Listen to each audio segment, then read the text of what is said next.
Good evening, you are watching ReNEWS in English. I am Sona Tumanyan. A conscripted serviceman sustained a gunshot wound in one of the military units of the Ministry of Defense. A criminal proceeding has been initiated in connection with the incident under the article on evading military service through simulation of illness or by other illegal means. The soldier, who was transported to the hospital, is a resident of the Ararat province. A statement released by the ministry notes that the serviceman underwent emergency surgery and is now under the care of doctors. His life is not in danger. The Russian side is demonstrating activity in diplomatic relations. In a conversation with his Russian counterpart, Putin, Iranian President Pezeshkian expressed satisfaction with the results of the negotiations held in Alaska, expressing hope that they will contribute to a swift resolution of the crisis in Ukraine.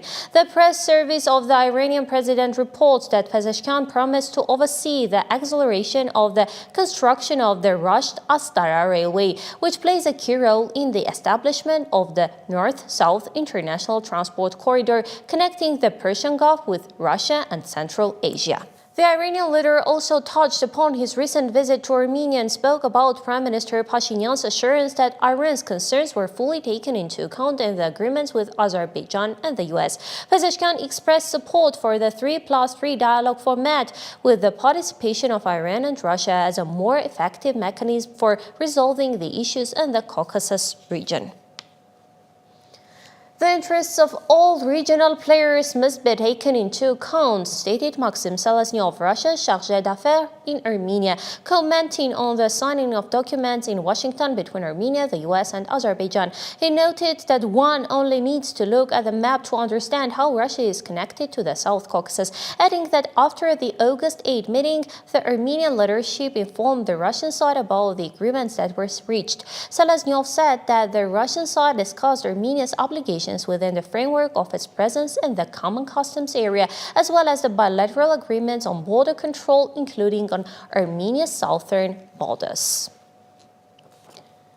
The Washington trilateral meeting will be talked about for a long time. At least in that regard, Trump currently has no rivals. This time, he sent photos to Azerbaijani President Ilham Aliyev with the inscription, "Ilham, you are a great leader." Aliyev then published these photos on his X page. In a photo sent by the American leader, Trump, Aliyev, and Armenian Prime Minister Nikol Pashinyan are holding hands after initialing the agreement between Armenia and Azerbaijan. "I highly appreciate President Trump's decisive support for the normalization of relations between Azerbaijan and Armenia, as well as for the peace agenda in the South Caucasus and the entire world. And for that, I once again express my deep gratitude to him," Aliyev wrote. Interpersonal relations are hindering the normalization of Russian-Ukrainian relations, stated Donald Trump during a briefing with journalists at the White House. According to him, Vladimir Putin refuses to meet with Volodymyr Zelensky simply because he doesn't like him, which, according to Trump, obstructs the establishment of peace. Happy end. And now, last week, it became clear that Nikol Pashinyan will also travel to Shanghai. And today, the warming of Russian-Chinese relations is already being discussed in the press. China is preparing for the Shanghai Cooperation Organization Summit, and as a part of it, the visit of Russian President Vladimir Putin and his meeting with Chinese President Xi Jinping. Prior to this, the Speaker of the Russian State Duma, Volodin, was received in Beijing. The letter conveyed Putin's warm greetings to President Xi. The conference begins on August 31. While Ukraine is struggling to secure a meeting with Putin, tensions are brewing with other neighboring countries, Ukraine and Hungary, a surprising combination, especially for a political scandal. Strikes by Ukrainian forces on the Druzhba oil pipeline are tantamount to an attack on Hungary and Slovakia, declared Hungarian Foreign Minister Peter Szijjártó. He believes that in this way, Kyiv, with the support of Brussels, which remains silent on the pipeline attacks, is trying to pressure Budapest into changing its position on the conflict in Ukraine and its bid to join the European Union. A brief report from the International Newsfeed follows. Ukrainian President Zelensky has stated that Moscow's promises not to seize further territories are not a concession. According to him, Russia is seeking new pretexts to avoid stopping the war and is ignoring proposals for a ceasefire from the US and Ukraine. Zelensky emphasized that Kyiv has repeatedly expressed its readiness for negotiations without preconditions, but Moscow has consistently refused. He also noted that he discussed this situation with Trump, stressing the need for strong steps from Washington if Russia continues to evade dialogue. Secretary of State Marco Rubio has held negotiations with the foreign ministers of Finland, France, Germany, Italy, Poland, the United Kingdom, and Ukraine, as well as with the High Representative of the European Union for Foreign Affairs and Security Policy. According to a statement from the State Department's press service, the parties agreed to continue cooperation in diplomatic efforts to end the Russian-Ukrainian conflict by achieving a stable settlement through negotiations. German Foreign Minister Johann Wadephul has declared that Putin is mistaken in thinking he can play for time. According to him, the pressure on Moscow must continue, and for that purpose, the EU is preparing its 19th package of sanctions. Wadephul noted that it is now Putin's turn to prove his readiness to achieve a just peace, as Kyiv has already made its move by agreeing to negotiations without preconditions. The minister stressed that there can be no negotiations behind the backs of the Ukrainians, and reiterated Europe's continued political, economic, and military support for Kyiv. After a meeting with South Korean President Lee Jae-myung, in response to a journalist's question about his attitude towards the leader of that country's enemy state, Donald Trump said that he has a great relationship with Kim Jong-un and expressed hope that it would remain the same. During the meeting with Lee Jae-myung in the Oval Office, Trump stated that he wants to meet with the North Korean leader this year. Recalling how he crossed from South Korea into North Korea in 2019 by traversing the demilitarized zone, he said that while everyone was going crazy with fear, he felt safe. Before the meeting with Lee, Trump had threatened on social media to halt deals with Seoul, but the tension between them was quickly smoothed over when Lee offered lavish compliments to Trump, praising the decor of the Oval Office. Nevertheless, Trump avoided directly answering whether he would reduce the number of American troops in South Korea, while also saying that he wants to break the lease agreement for a major military base between the U.S. and South Korea and acquire the territory as American property. Typhoon Kaijiki has caused significant damage to Vietnam. According to authorities, at least 3 people have been killed and 10 injured. The natural disaster has damaged nearly 7,000 homes, flooded more than 28,000 hectares of rice paddies, and toppled thousands of trees and over 300 power transmission poles, leading to widespread power outages in 5 provinces. 325,000 people have been evacuated. The streets of Hanoi, the country's capital, were inundated due to torrential rains.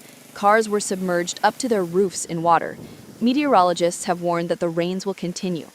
As of Tuesday, Kajiki had weakened into a tropical storm and moved into the territory of neighboring Laos. And while we're on the path to visa liberalization and in the midst of active negotiations, an application for tracking migrants will be introduced in Moscow starting September 1st.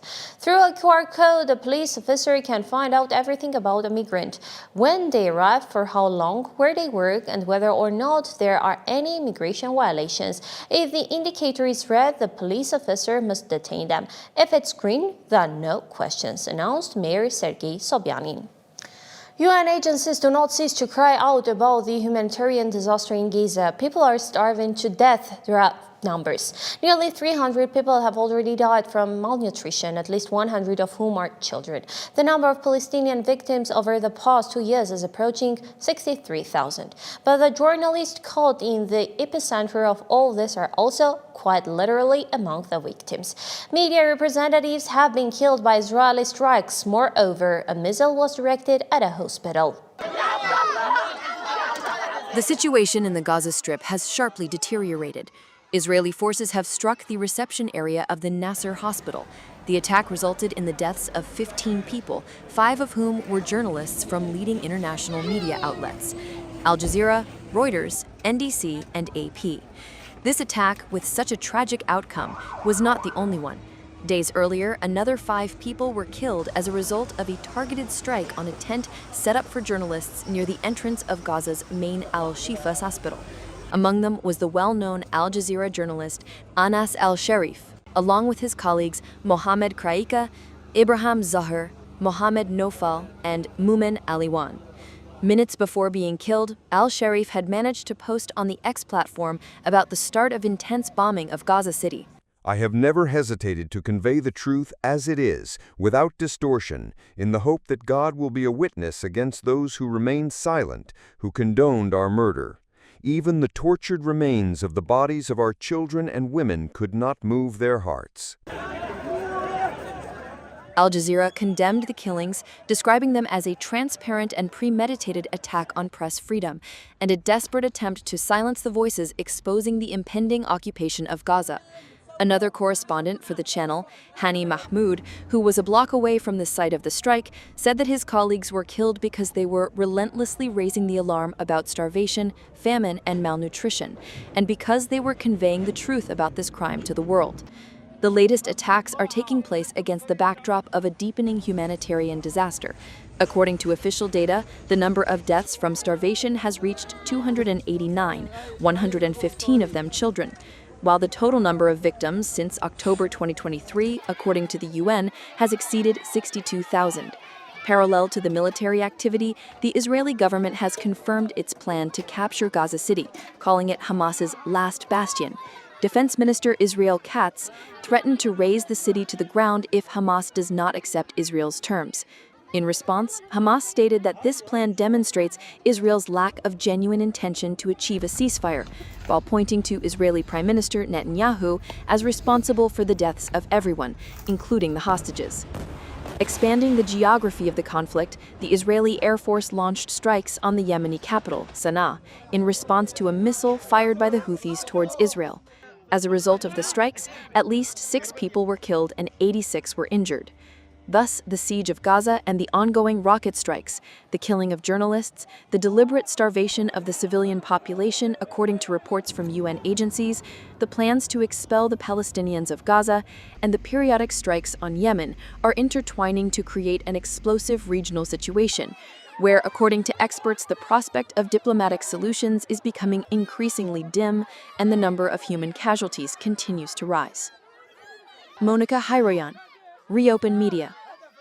Being in harmony with nature has an indescribable effect, and that bond is strengthened first and foremost by caring for nature. Every time paper is torn and other trees cut down, employees of the Environmental and Mining Inspection Body, acting on data received from the National Security Service of Armenia, conducted inspections at the Evocabank branch of the Hayantar State Organization. The inspections, carried out between August of last year and July of this year, recorded 693 illegally felled trees. The damage caused to the flora amounted to 43 million drams. The results of the inspection have been transferred to the investigative committee. Similar cases have been uncovered several times in recent years, specifically at the Evocabank forestry enterprise.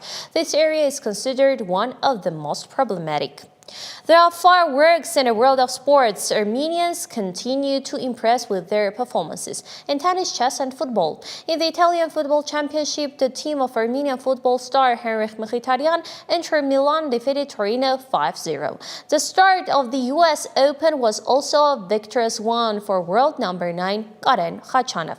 And the positive buzz around Aronian continues. In the 7th round of the Sinquefield Cup 2025, part of the Grand Chess Tour, which is nearing its conclusion in St. Louis, Armenian chess player Levon Aronian, who now represents the United States, played to a draw against Fabiano Caruana. He trails Caruana by half a point heading into the tournament's final round.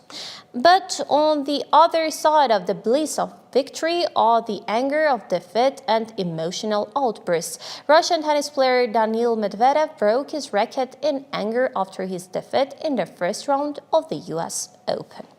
That's much for today. Stay informed with ReNews. I'm Sona Tumanyan. Goodbye.